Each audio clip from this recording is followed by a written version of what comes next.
Hi everyone. So today we will talk about binding number or index of a curve. Okay.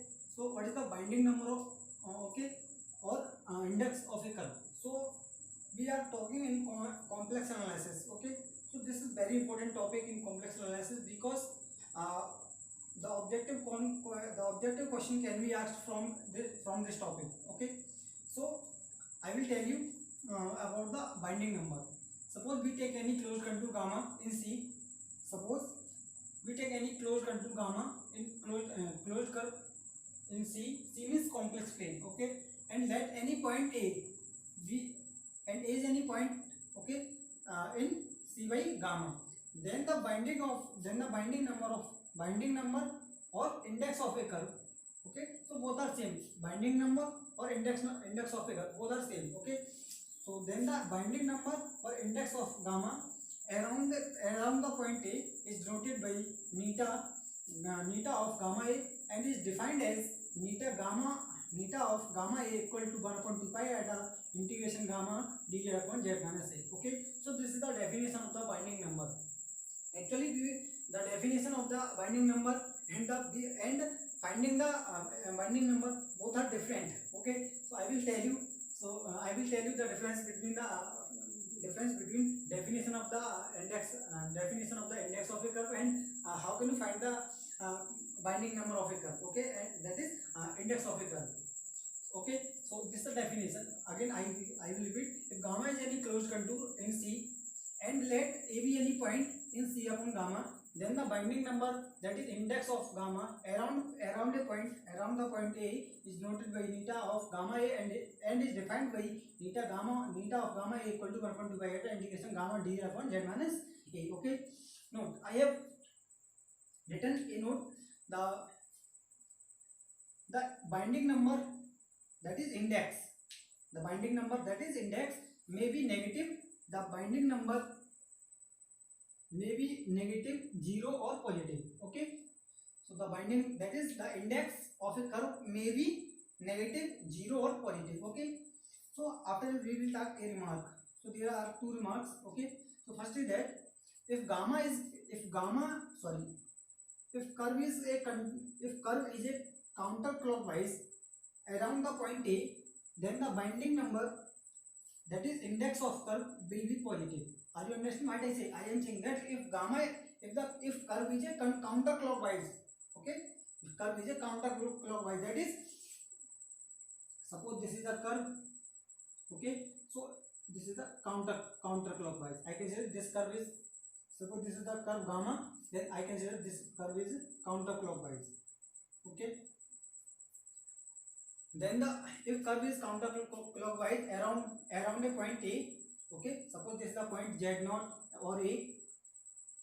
Okay, so if a curve is a counterclockwise around the point A, then binding number, that is index of curve, will be positive. Okay, then index number or binding number will be a positive. Okay, so and next is that if curve is clockwise around the point A, then binding number or index of curve will be negative. Okay, that is, if we take any curve, suppose this is curve. Okay, this is any curve. Okay, and this is clockwise. Okay, it will be clockwise. So this is clockwise. So for this, okay, we take any point A. Okay, so this is clockwise around the point A. So for this, the binding number, that is index of gamma, will be negative. Okay, are you understand what I say? If we have any curve gamma and it is counterclockwise around the point A, then the binding number, that is index of gamma, will be positive. If we have any curve gamma, okay, if we have any curve gamma, if it is clockwise, if it is clockwise around the point A, then we can say that the index of gamma will be negative. Okay, so this is the concept of the these are concept of the we can say that these are the method to finding the to check the index number, the nature of index number. Okay, these are the conditions. Okay, so how can you check this is the index number will be positive or negative? If if the curve, if the curve counter is counterclockwise around the point A, then the binding number will be a positive. If the curve is clockwise around the point A, then we can say that it will be it has the negative index number. Okay, now so these are the examples also.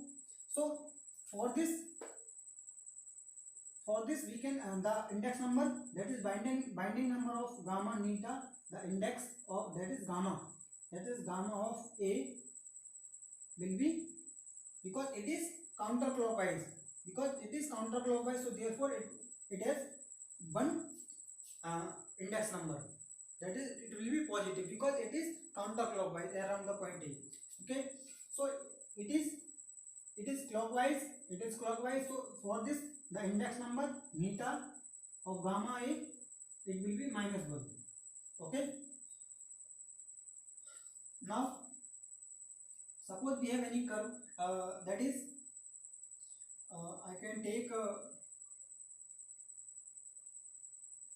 suppose this is the curve. Okay, this is the curve. So if we take here, if it is counterclockwise around the point A, this is the point A. Okay, so for this the index number, this is gamma. So for this neta of gamma of A equal to 2, because it is counterclockwise. Okay, this counterclockwise, so therefore it has 2 binding number. It has 1 binding number, it has also -1 binding number. Okay, now if we have any curve, okay, this is any curve,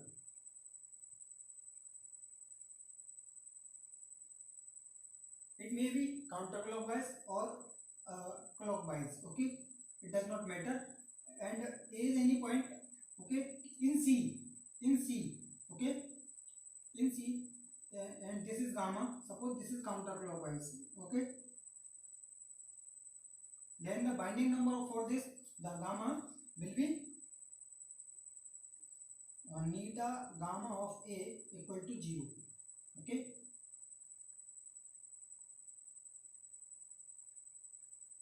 so these are the examples of the binding number.